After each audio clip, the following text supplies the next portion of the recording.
The hull screamed before I did. That is the part nobody believes when I tell it. Metal has a voice when it dies, and on that day, above a brown and blue world called Earth, I heard my ship speak for the last time.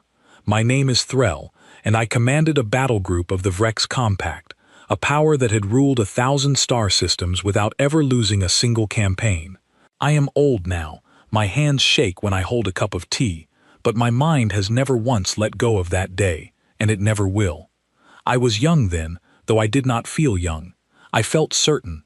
Certainty was the currency of my people. We did not fight wars, not really. We solved them. Every battle was mapped before the first shot. Every enemy studied until their reactions became numbers on a screen. When my superiors told me that the species called humans would surrender within 3 days of first contact, I believed them, because every species before them had. The order came from the High Council itself. A small, backward world, still burning fuel to escape its own gravity, still fighting itself over borders drawn in dirt. We sent one ship, one. That is how little threat we believed them to be. My commanding officer at the time, a Vrex named Doran, laughed when he read the specifications of their strongest warship. He said, and I remember this exactly, that we were sending a hunting knife to fight a species armed with sticks. We broadcast the ultimatum in every language their own satellites had ever transmitted into space.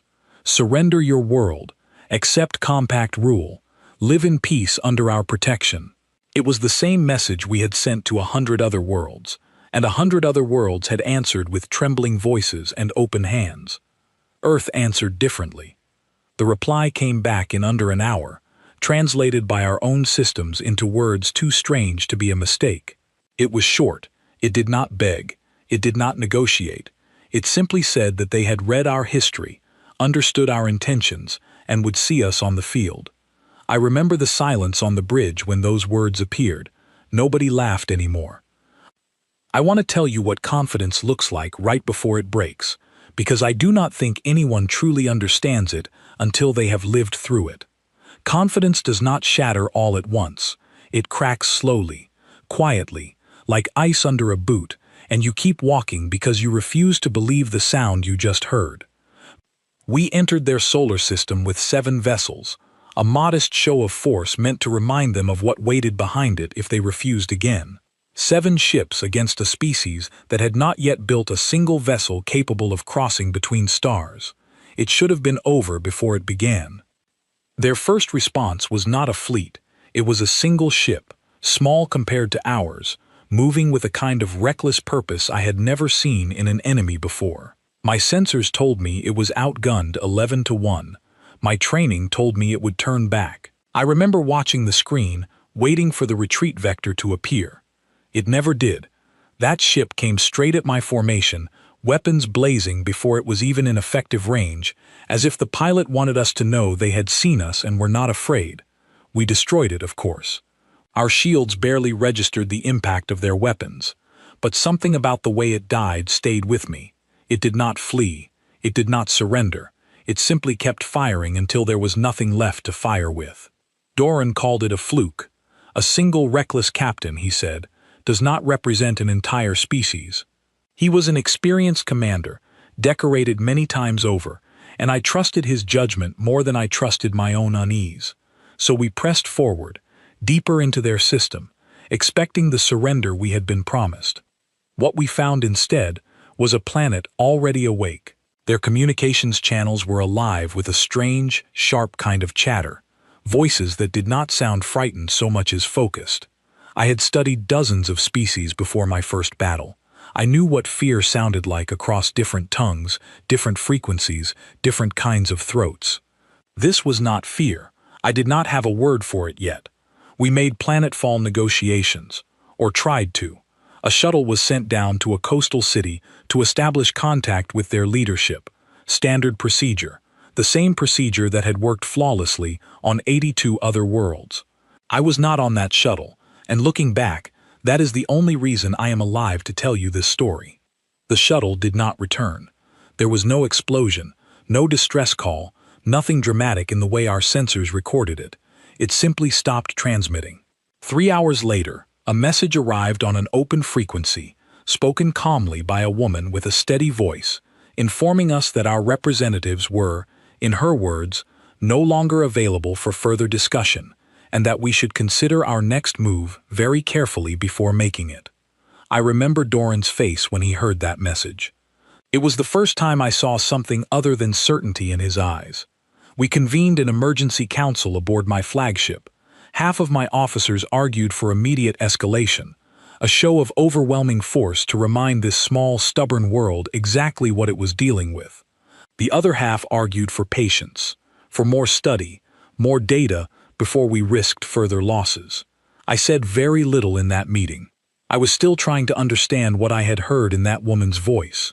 It was not defiance for the sake of pride. It was something colder, something calculated in a way I did not expect from a species so far behind us in nearly every measurable way. In the end, escalation won. It always did, in those days.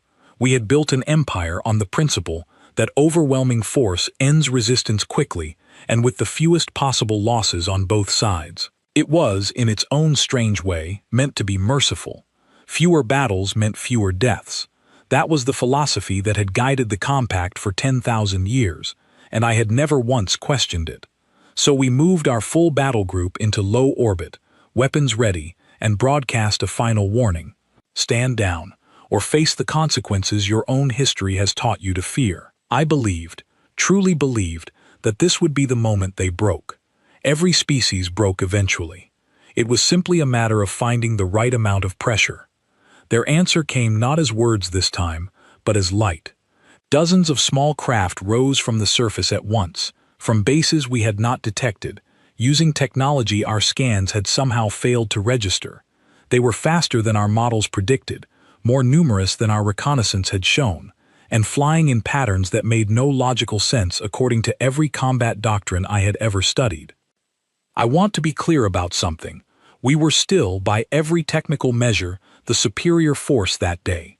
Our shields were stronger, our weapons carried greater range, our ships had survived encounters that would have vaporized anything from their world in an instant. And yet, as those small craft closed the distance with a speed and determination that defied every calculation my tactical officers had run, I felt something I had never felt in any previous engagement. I felt afraid, not of losing the battle. I still believed we would win the battle. I was afraid of what kind of species fought like this, against odds that offered them nothing but destruction, without the slightest hesitation in their approach. I had fought soldiers who fought for glory, for survival, for their families waiting below. I had never fought anyone who fought simply because giving up was not a concept they seemed to understand. The first true exchange of weapons fire lasted only minutes, but it changed everything I believed about war. Their ships took losses, heavy losses, the kind of losses that should have broken any fleet's will to continue. And still they came. Still they pressed forward, adapting their formations mid-battle in ways my tactical computer flagged as statistically irrational, and yet those irrational choices kept working just well enough to cost us more than we expected to lose. By the end of that first engagement, we held the field. Technically, we had won. Our losses were minimal, theirs were significant, and by every metric the compact used to measure victory, the day belonged to us. But I remember standing on my bridge afterward, looking down at that blue and brown world, and feeling none of the satisfaction that victory was supposed to bring. Doran stood beside me, silent for a long moment before he finally spoke. He said that we had won the battle, but he was no longer certain what kind of war we had just started. I did not sleep that night, if you could call the artificial cycle aboard a starship night. I kept replaying that woman's voice in my mind, the calm, steady warning she had given us before the fighting even began. I kept thinking about those small ships, hopelessly outmatched, refusing to turn back even as they burned around each other. We had come to this world expecting a quick and simple conquest, the same story we had lived 100 times before across 100 other worlds. I did not know it yet, standing there on that bridge with my hands folded behind my back and my confidence quietly bleeding out of me, but that day was only the very beginning of the nightmare. The true horror, the kind that would haunt every soldier under my command for years to come, had not even started. It was still waiting for us, somewhere down on that stubborn little world, and it would not stay waiting for long. 3 weeks after that first battle, I stopped trusting the word impossible. My tactical officers used it constantly in those early days, muttering it under their breath every time the humans did something our models said they should not have been able to do. I banned the word from my bridge eventually. It had stopped being useful. It had become an excuse. We had settled into what the High Council called a containment posture, a strategy meant to slowly squeeze the human military into submission through pressure rather than a single overwhelming strike. The logic was sound on paper. Deny them resources, cut their supply lines, force their leadership to choose between surrender and slow collapse. It had worked on every other world that had ever resisted us. I had helped enforce it myself, twice before, against far more advanced enemies than this one appeared to be. The trouble was, humans did not seem to understand that they were supposed to be collapsing. I remember the battle that broke something inside me, though it took years before I could admit that to myself, let alone say it aloud to anyone else. It happened near a debris field left over from an earlier skirmish, a graveyard of broken hulls drifting silently between us and a human outpost we intended to isolate. My fleet moved in formation exactly as doctrine demanded, spread wide enough to avoid a single decisive strike, close enough to support one another if resistance appeared. Resistance appeared faster than our sensors could track it. A woman named Grace Whitmore commanded the human forces that day. I did not know her name at the time. I learned it much later, from records recovered after the war, and by then her name had already become something of a legend among both sides, though for very different reasons. Her fleet was a fraction of ours in size. Her ships were built from scavenged parts and stubborn engineering, patched together in ways that should not have held under combat stress, and yet they held. She did not open with a broad assault, the way our doctrine expected an outmatched commander to behave when cornered. She opened by sending 3 of her smallest, fastest vessels directly into the debris field ahead of us, weaving between broken hulls with a precision that made my helmsman go quiet. I asked him what she was doing. He did not know. Neither did I. Neither did the tactical computer, which kept recalculating probabilities that made less and less sense the longer we watched. It took us far too long to understand her plan, because her plan was not a plan any of us would have considered reasonable. She was using the wreckage of dead ships, our ships and theirs both, as cover and as obstacles. Her small vessels dragged debris into our flight paths using tow cables never designed for combat, forcing 2 of my cruisers to break formation to avoid collision. It should not have worked. Debris does not win wars, and yet it cost me 2 ships before I even understood I was under attack in any conventional sense. I gave the order to concentrate fire on her flagship, a modest vessel she called the Meridian, hoping to end the engagement quickly by removing its command structure. My tactical officer informed me this would take perhaps 4 minutes given her ship's shielding, which our scans suggested was minimal at best. I remember feeling something close to relief. 4 minutes, and this strange, chaotic battle would be over. It took 11. Her ship absorbed damage that should have ended it twice over, continuing to fight, continuing to maneuver, continuing to somehow keep its weapons online even as our sensors reported failure after failure across nearly every system aborted. I did not understand it then. I understand it now, though understanding it does not make it any less unsettling. Humans built redundancy into everything, not because their engineering was more advanced than ours, but because they seemed to expect, on some deep and instinctive level, that everything would eventually break, and they refused to let that stop them. When her ship finally lost propulsion, drifting helpless in the debris field, I expected her to signal surrender.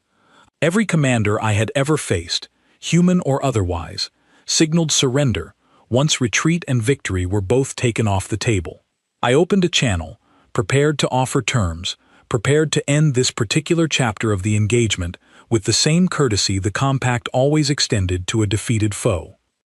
Grace Whitmore's voice came through calm and steady, without a trace of fear in it, and she said something I have never forgotten. She said that a ship without engines was still a ship with weapons, and she intended to use every single one of them for as long as her crew kept breathing. She was not exaggerating. Her remaining defenses stayed active far longer than any reasonable commanders should have, forcing us to spend far more effort finishing that engagement than any rational calculation would have predicted. I lost soldiers securing what should have been an unarmed, defeated target, soldiers whose loss any senior officer back home would have called an unacceptable waste for a target of so little remaining strategic value. That was the day I stopped believing this war would be quick. The engagement that followed only deepened my unease. Word had apparently spread quickly among human forces about what had happened in that debris field, and rather than deterring them, it seemed to embolden every unit we encountered afterward. A young pilot named Nathan Pierce, flying a heavily modified interceptor, engaged 3 of my fighters alone rather than retreat when his squadron was scattered. He should have lost that fight in the first exchange.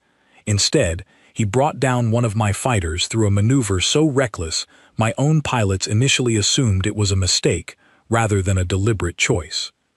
He did not survive that engagement either, in the end, but the way my remaining pilots spoke about it afterward, in hushed voices over secure channels, told me this was not an isolated case of one soldier's desperation. It was becoming a pattern, and patterns, in war, are far more dangerous than single acts of bravery.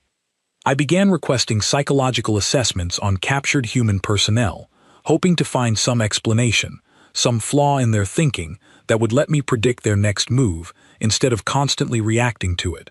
What I found instead unsettled me more than any battle report had. Our interrogators, experienced across dozens of conquered species, reported that human prisoners did not respond to standard pressure techniques the way every other species had. Threats produced defiance rather than compliance. Offers of comfort in exchange for information were often refused outright, sometimes with what our interrogators described, almost bewildered, as something close to genuine amusement. One prisoner, a young officer named Daniel Hargrove, was asked why his people continued fighting a war they could not possibly win by any measurable standard. I read the transcript of that interrogation more times than I can count over the years that followed. He said that measurable standards were not the only thing that mattered, and that his people had never once, in their entire recorded history, been very good at knowing when to stop fighting for something they believed was theirs. I remember showing that transcript to Doran late one night, both of us exhausted from weeks of engagements that never seemed to end the way our doctrine promised they would. He read it twice, then set it down and asked me a question I could not answer. He asked what happens to an army built entirely around the assumption that every enemy eventually breaks, when it finally meets one that simply does not. Neither of us had an answer that night. We would both spend the rest of the war trying to find one. Our command structure back home grew increasingly impatient as reports filtered in of mounting losses far exceeding anything projected for a campaign against a technologically inferior species. The High Council began sending advisors, then investigators, then eventually a new Supreme Commander to review our conduct of the war personally, convinced that our difficulties were the result of poor leadership rather than an enemy that simply refused to behave the way 10,000 years of compact doctrine insisted an outmatched enemy should behave. I welcomed the scrutiny at first. I wanted someone, anyone, to look at what we were facing and tell me I was wrong, that there was a simple explanation, a weakness we had not yet found, a single pressure point that would finally bring this stubborn little world to its knees the way every world before it eventually had. What I got instead was a campaign 3 months later that would make everything I had witnessed so far feel like a gentle introduction to what this war actually was.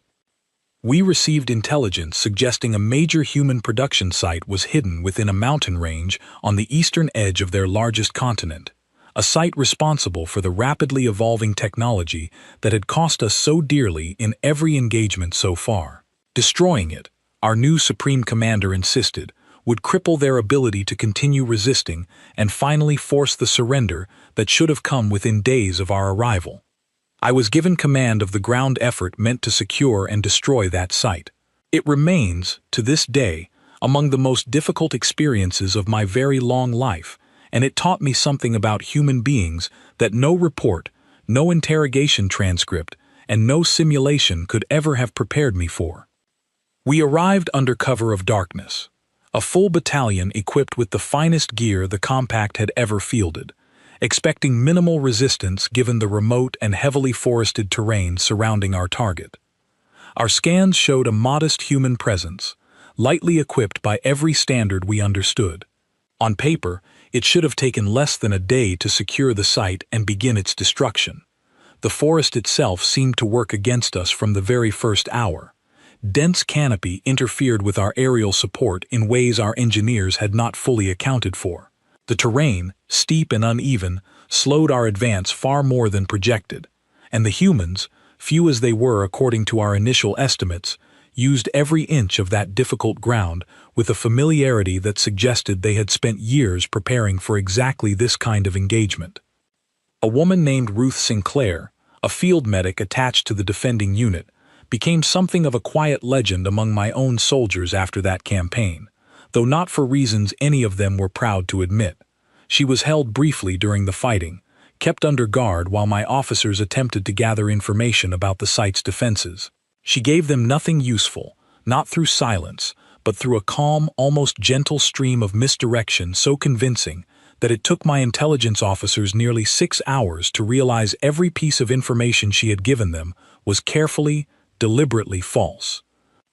By the time we corrected our approach based on her false information, we had already paid a heavy price for a defensive position that should not have existed according to what she had told us.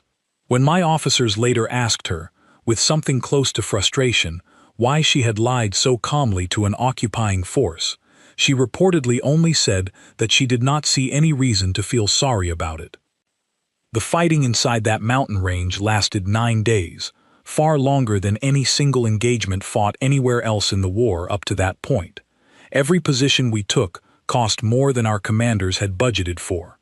Every retreat the humans staged turned out to be a trap rather than genuine withdrawal. And every soldier we captured, without exception, gave us nothing of real value, no matter what methods our interrogators employed. By the 9th day, the site itself turned out to be almost entirely empty, a decoy built specifically to draw us into terrain where our technological advantages meant far less than they should have. The real production facility, we later learned, had been relocated months earlier, the moment human intelligence realized we were closing in on its location. They had let us waste enormous effort on an empty building, simply to buy themselves more time and to teach us a lesson about how costly every future engagement against them was going to be. I stood among the ruins of that empty site on the 9th day, surrounded by soldiers who had fought hard for something of no real strategic value, and I finally understood something that would define the rest of this war for me. We were not fighting a species that lacked the strength to win outright. We were fighting a species that had decided, somewhere in the earliest hours of this conflict, that if they could not win quickly, they would make absolutely certain that we could never win cheaply either. Doran found me there among the wreckage, and for the first time since I had known him, this seasoned, decorated commander looked genuinely shaken. He asked me what kind of war we had actually walked into, and I told him honestly that I no longer believed it was a war we fully understood at all. We had come to this small, stubborn world expecting a simple conquest measured in days. By the time we stood in those quiet mountains counting the cost, we had already begun to suspect, though none of us wanted to say it aloud yet, that we might be measuring this war in years instead, and that the true price of finishing it might be far higher than anything the Compact had ever paid before. After the mountains, the High Council stopped calling it a campaign and started calling it a war, and something about that small change in language shifted the mood across the entire fleet. Soldiers who had once spoken of returning home within a season now spoke carefully, quietly, about not knowing when this would end at all. I felt that shift most clearly in myself. I had stopped counting the days since we arrived. I had started counting the friends I had lost instead. The ground war spread across 3 continents within a single year, and it stopped looking anything like the wars I had studied throughout my long career. There were no clean lines anymore, no clear front where our forces faced theirs in open, honest combat. Every quiet valley might hide a defensive position. Every abandoned town might be rigged to collapse the moment we secured it. Every civilian face we encountered might belong to someone quietly relaying our position to forces waiting just beyond the horizon. I remember a supply convoy we lost near a river crossing, guarded by 2 full companies of my most experienced soldiers.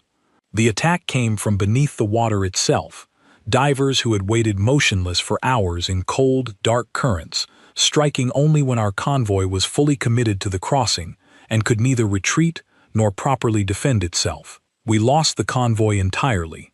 We never even saw the faces of the soldiers who took it from us. By the time our reinforcements arrived, the attackers were gone, vanished back into a countryside that seemed to swallow them whole every single time. A man named Peter Doyle led that particular unit, according to records recovered much later in the war. He became something of a ghost story among my own troops, a name spoken with equal parts frustration and grudging respect. His unit struck supply lines, communication relays, and isolated outposts with a consistency that made every soldier under my command nervous simply walking through open terrain. He was never caught. He was never even properly seen by any surviving witness on our side. He simply appeared in our reports as a pattern of losses that never quite added up to a face we could put a name to until the fighting was already over. What disturbed me most was not his skill, though it was considerable. It was the letters. Twice during that year, my forces recovered handwritten notes left behind at the scenes of his attacks, addressed directly to whichever commander would eventually read them. They were not threats. They were not demands. They were, strange as it sounds, almost courteous, explaining in plain and simple language exactly why the attack had been necessary, exactly what resources had been destroyed, and occasionally offering a kind of grim respect for the soldiers we had lost in the exchange. One note, which I still remember nearly word for word after all these years, ended with a simple line that stayed with me far longer than any of his tactics did. It said that he took no pleasure in what he did, but that he intended to keep doing it for as long as we remained on his world. I began to understand, slowly and uncomfortably, that this was not simple resistance born of desperation. It was a philosophy, deeply held, that these people carried with them into every single engagement, no matter how small or how costly. They were not fighting because they believed they would win, in the conventional sense the compact understood victory. They were fighting because giving up was, to them, a kind of defeat far worse than death itself. The psychological toll on my own soldiers grew heavier with every passing month.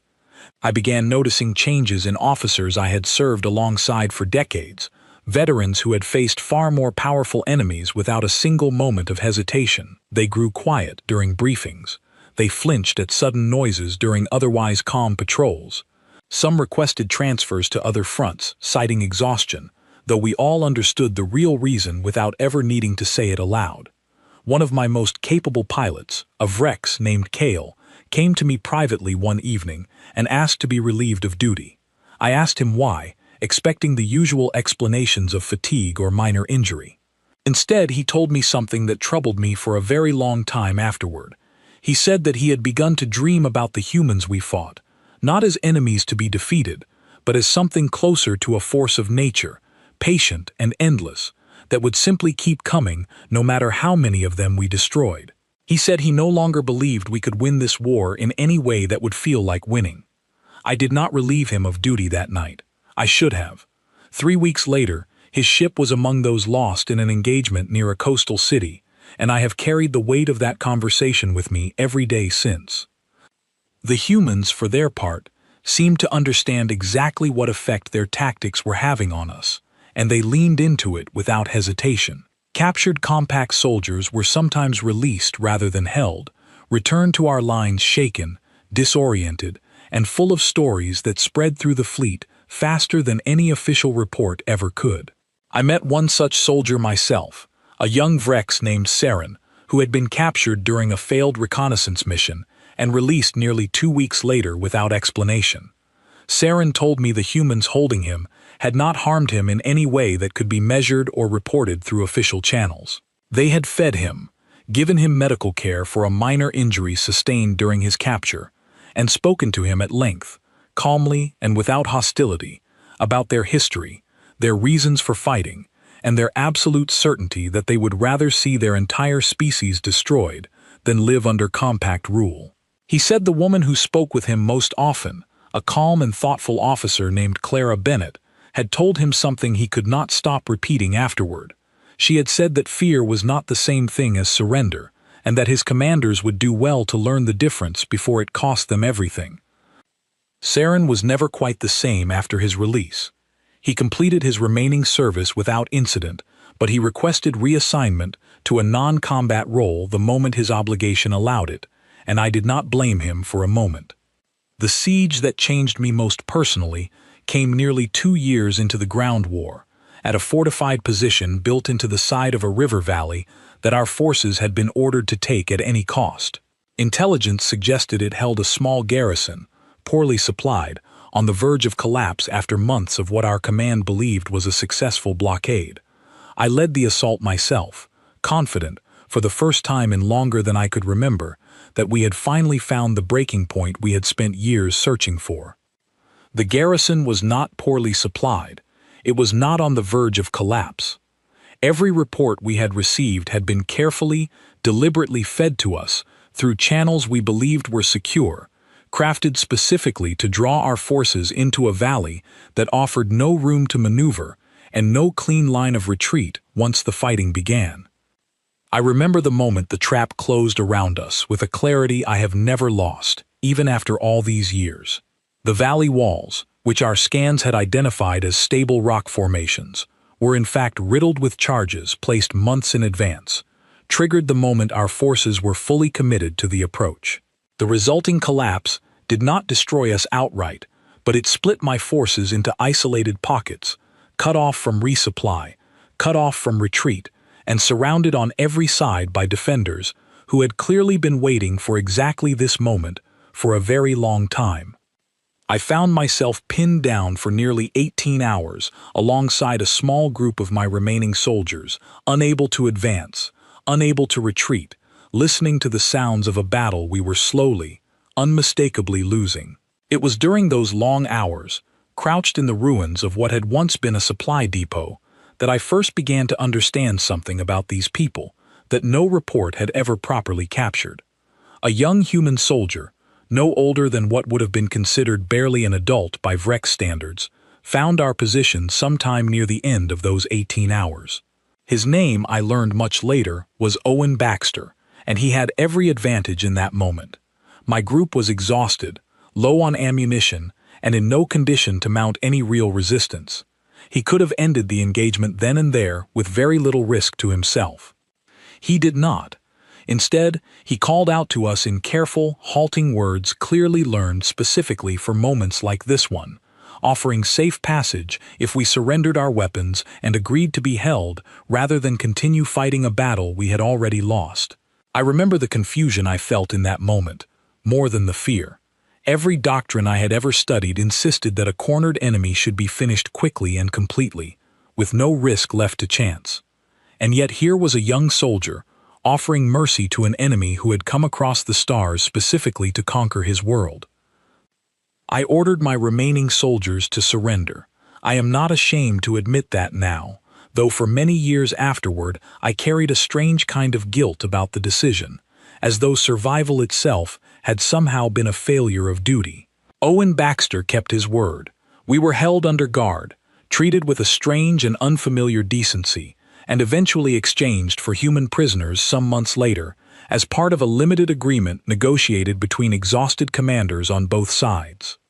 Before that exchange took place, I spoke with him once, late one evening, through a translator device that struggled badly with the nuances of both our languages. I asked him, as plainly as the device would allow, why he had offered us mercy when every advantage that day belonged entirely to him. His answer has stayed with me for the rest of my life, clearer in my memory than almost anything else from that terrible war. He said that killing an enemy who had already lost did not feel like victory to him. It felt like something closer to shame. He said his people had learned, over many generations of fighting among themselves long before we ever arrived, that how you treated a defeated enemy said far more about your own character than how you treated a defeated enemy who still had teeth. I did not understand him fully that night. I understand him a great deal better now, after decades spent reflecting on everything that happened between our two peoples. It was during that long, quiet exchange that I first began to suspect the true nature of what we were fighting. It was not simply a matter of superior tactics, or unfamiliar terrain, or unpredictable strategy, though all of those things certainly played their part in every defeat we suffered. It was something closer to conviction, a kind of belief so deeply held that it shaped every single decision these people made, in victory and in defeat alike. They fought as though losing was always possible, and yet they fought as though giving up was never an option worth considering, and somewhere in the space between those two truths, they had built a resistance that our entire empire, built across 10,000 years and 1,000 conquered worlds, simply had no answer for.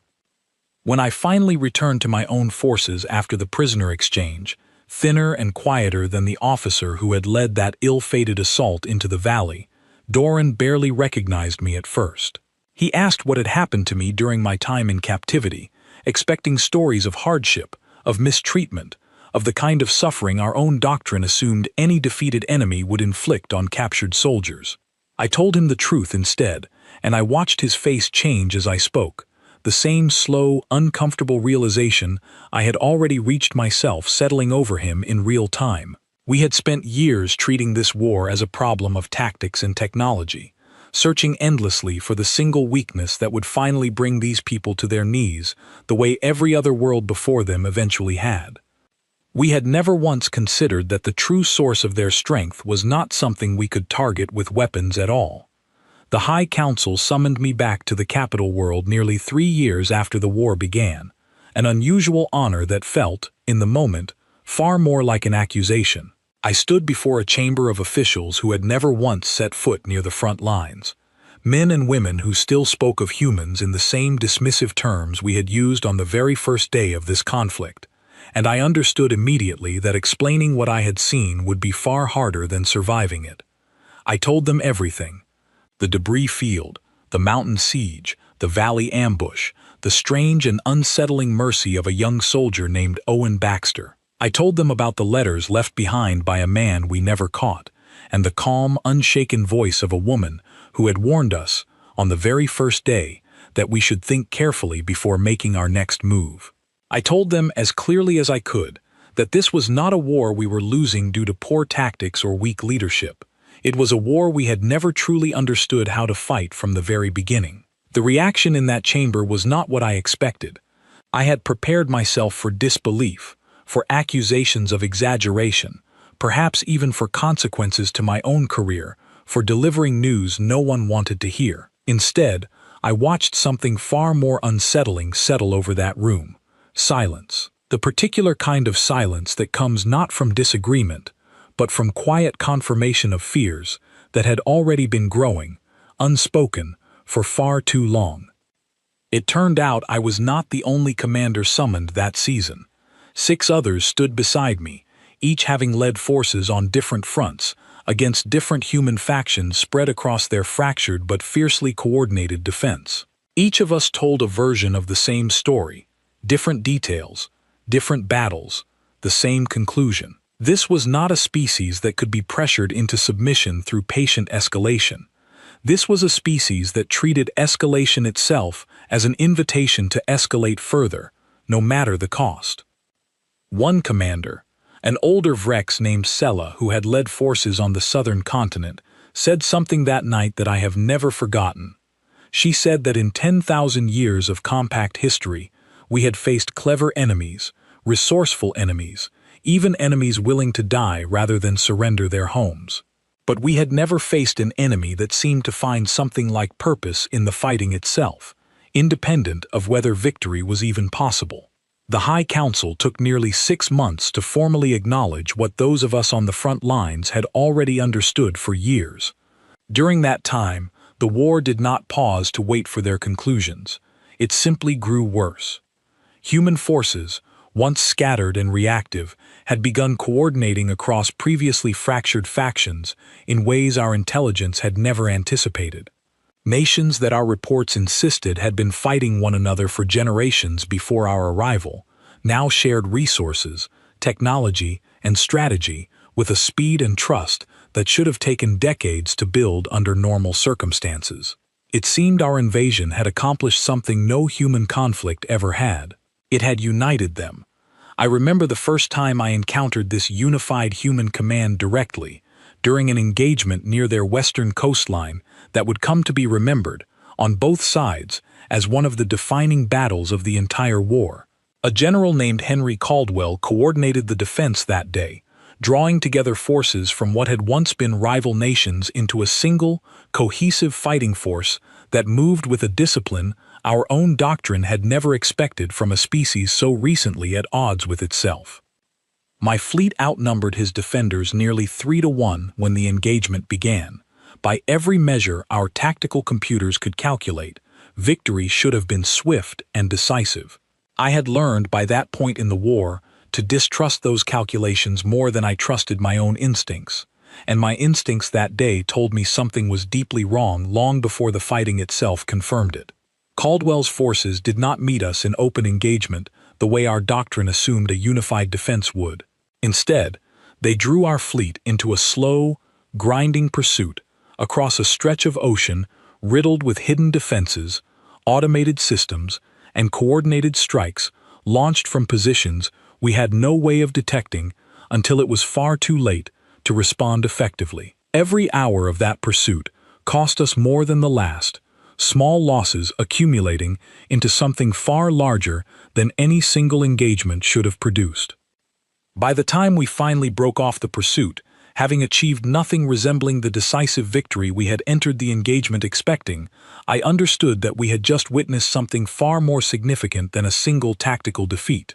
We had witnessed an entire species finish learning how to fight us on its own terms, using every hard lesson from 3 years of brutal conflict to build a defense that no longer resembled the desperate, scattered resistance we had first encountered.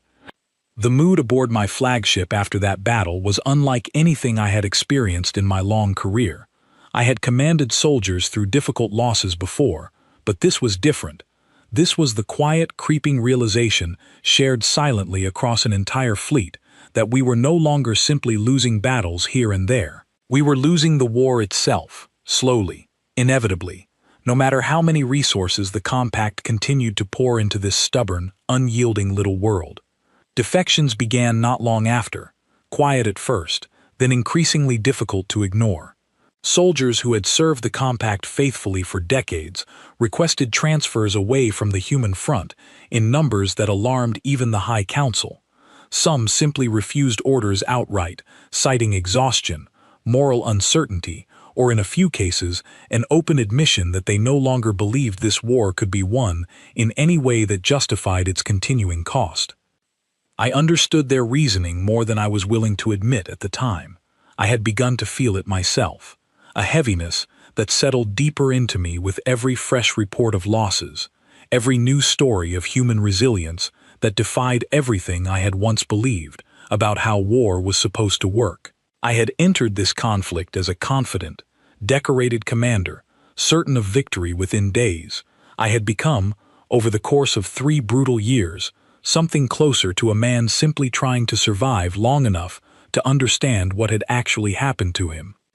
Doran, who had stood beside me since the very beginning of this war, finally broke during a quiet moment aboard my flagship, not long after that coastal engagement. I found him alone in the observation deck, staring out at the same blue and brown world we had once believed would surrender within days of our arrival. He asked me, quietly, whether I believed we had made a mistake coming here at all. I did not have an easy answer for him that night, and I still do not, even now, after decades spent reflecting on everything that followed. What I told him instead was something closer to the truth as I understood it in that moment. I told him that I no longer believed this war had ever been about conquest in the way the Compact understood conquest. I believed we had stumbled, entirely by accident, into a conflict with a species that measured strength differently than we did, and that no amount of firepower would ever be enough to defeat a people who simply refused to accept defeat as a possibility. The High Council finally convened an emergency session nearly 4 years into the war, faced with mounting losses, plummeting morale, and increasingly vocal dissent from commanders across every front. I was asked to speak before that session personally, one of the few surviving commanders who had led forces from the very earliest days of the conflict through to its current, grinding stalemate. I told them plainly that continuing this war, as we had been fighting it, would only cost the compact more than any conceivable victory could ever be worth. I told them about Grace Whitmore and Owen Baxter and the calm, unshaken voices of soldiers who had never once, in 4 years of brutal fighting, given us reason to believe they would eventually break the way every other enemy in our history eventually had. The decision to pursue an armistice did not come easily, and it did not come from any single moment of clarity. It came slowly, painfully, over months of continued losses that finally convinced even the most stubborn voices within the High Council that this particular war would never end the way our doctrine had always promised our wars would end. There would be no simple surrender. There would be no quiet annexation. There would only be an endless, grinding cost that grew heavier with every passing season, for as long as we continued to insist on fighting it. The final major engagement of the war took place almost 5 years after our first ships arrived in that stubborn, unyielding solar system, and it was unlike anything either side had fought before. It was not a battle meant to achieve victory in the conventional sense. It was, by the time both sides finally understood what was happening, a battle meant simply to determine the terms under which this long, exhausting conflict would finally come to an end. Human forces, now fully unified under a single coordinated command structure, met our remaining fleet in open engagement for the first time in the entire war, no longer relying purely on ambush, deception, or the grinding attrition that had defined so much of the conflict up to that point. I watched from the bridge of my flagship as ships built from technology that had evolved dramatically over 5 brutal years of desperate innovation matched our own vessels in ways that would have seemed impossible on the very first day we arrived. I remember thinking, as that battle unfolded around me, that we were no longer fighting the same species we had first encountered. We were fighting something they had become specifically because of us, forged in 5 years of relentless, brutal conflict into a force our own empire had never anticipated and had no true answer for. The irony of that realization was not lost on me, even in the middle of the fighting itself. We had come to conquer a divided, struggling world, and instead we had built, through our own actions, the very thing that would finally force us to admit defeat. When the fighting finally ended that day, neither side had achieved the kind of decisive victory that either the Compact or humanity had once believed this war would eventually produce. What we had instead was something far more significant, though it took time for both sides to fully understand it. We had reached a point where continuing the fight offered nothing left to gain for either side, and everything left to lose. It was in the quiet, uncertain days following that final engagement that both sides finally began, cautiously and without much trust on either side, to discuss what an end to this war might actually look like. The negotiations that followed took almost as long as the war itself had, though for very different reasons. There was no fighting during those months, only the slow, careful work of 2 exhausted civilizations trying to figure out how to speak to one another without the language of weapons standing between them. I was not present for most of those discussions, having been reassigned by that point to oversee the gradual withdrawal of compact forces from human territory, but I followed the reports closely, and I remember the disbelief that spread through what remained of our fleet when the final terms were finally announced. There would be no annexation. There would be no compact governor installed to oversee human affairs, the way every other conquered world had eventually accepted. Instead, humanity would remain entirely independent, recognized formally by the High Council as a sovereign power, free to govern itself, free to build its own future, free from any obligation to the empire that had spent 5 years and an enormous cost trying to bring it to heel.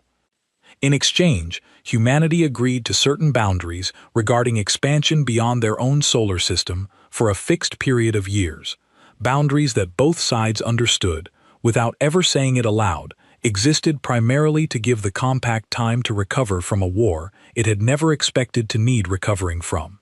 It was not a treaty of conquest. It was, in every meaningful sense, a treaty between equals, the first such agreement in the compact's entire 10,000-year history. I remember reading those terms for the first time and feeling something I had not expected to feel after everything I had witnessed over the previous 5 years. Relief, certainly, but also something closer to a strange, reluctant respect. We had come to this small, stubborn world with the full weight of an empire behind us, certain that nothing they could offer would ever be enough to earn anything other than submission. Instead, they had fought us to a standstill so thorough that our own High Council had ultimately decided treating them as equals was the only remaining option left.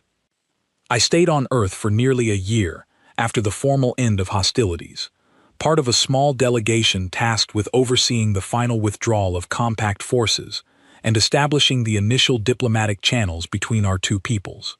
It was during that year that I finally began to understand, in a way that no battle report or interrogation transcript ever could have taught me, exactly what kind of people we had spent 5 years fighting.